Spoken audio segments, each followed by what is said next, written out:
વેનેઝુએલાના કાર્યકારી રાષ્ટ્રપતિ ડેલ્સી રોડ્રિગ્સ ભારતની યાત્રાએ આજે પ્રધાનમંત્રી નરેન્દ્ર મોદી સાથે કરશે દ્વિપક્ષીય વાર્તા। વેપાર, રોકાણ અને ઉર્જા પર સહયોગ વધારવાના મુદ્દે થશે ચર્ચા, તો ટેકનોલોજી અને હેલ્થકેર ક્ષેત્ર પર પણ મુકાશે ભાર।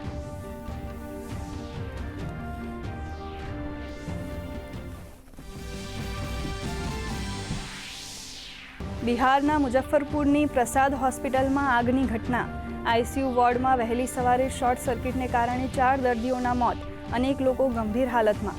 મુખ્યમંત્રી સમ્રાટ ચૌધરીએ મૃતકના પરિવારને ₹4 લાખની સહાયની કરી જાહેરાત।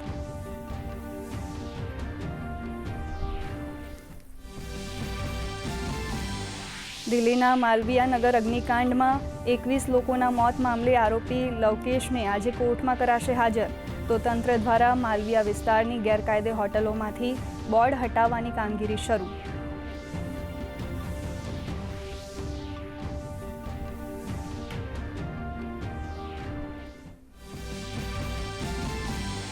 સ્માર્ટ અને સેફ ગુજરાત મિશન અંતર્ગત રાજ્ય સરકારનો મહત્વનો નિર્ણય।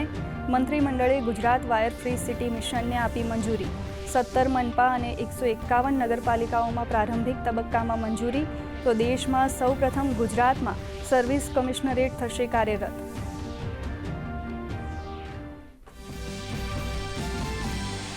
રાજ્યમાં ઓપરેશન ડેલ્ટા હન્ટ, 6200 શંકાસ્પદોની તપાસ બાદ અત્યાર સુધી 501 બાંગ્લાદેશી ઘૂસણખોરો ઝડપાયા।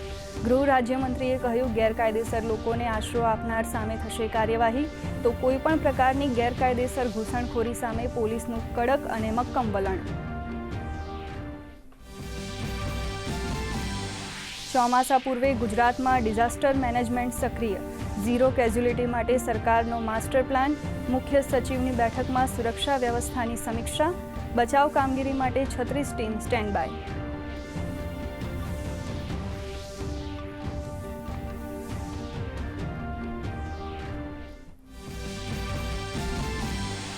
ગુજરાતમાં મેઘરાજાની એન્ટ્રી। આગામી 6 દિવસ ભારે પવન અને ગાજવીજ સાથે વરસાદની આગાહી। બનાસકાંઠા, સાબરકાંઠામાં કરા પડવાની શક્યતા, તો થોડા જ કલાકોમાં કેરળમાં ચોમાસાનું આગમન। આજે કેરળમાં ભારે વરસાદનું ઓરેન્જ એલર્ટ। ઉત્તરાખંડ અને ઉત્તર પૂર્વના કેટલાક ભાગોમાં પણ મેઘમહેરની આગાહી।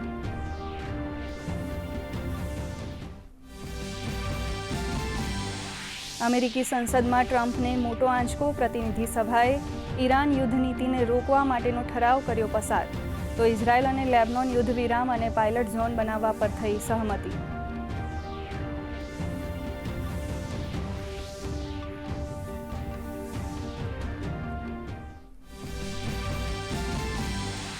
ભારતીય શેરબજારની આજે ફ્લેટ શરૂઆત। અમેરિકા ઈરાન યુદ્ધ તણાવ અને આરબીઆઈ દ્વારા વ્યાજદર ન ઘટવાની આશંકા વચ્ચે શેરબજારમાં નરમાઈ। ટ્રેન્ટ, ઇન્ફોસિસ, એચડીએફસી બેંક અને સન ફાર્માના શેર્સ લાલ નિશાને, તો સોના ચાંદીના ભાવમાં નોંધાયો વધારો।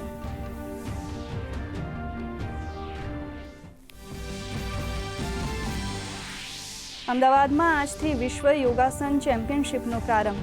વિશ્વભરના સહભાગીઓ કરશે તેમની શક્તિનું પ્રદર્શન।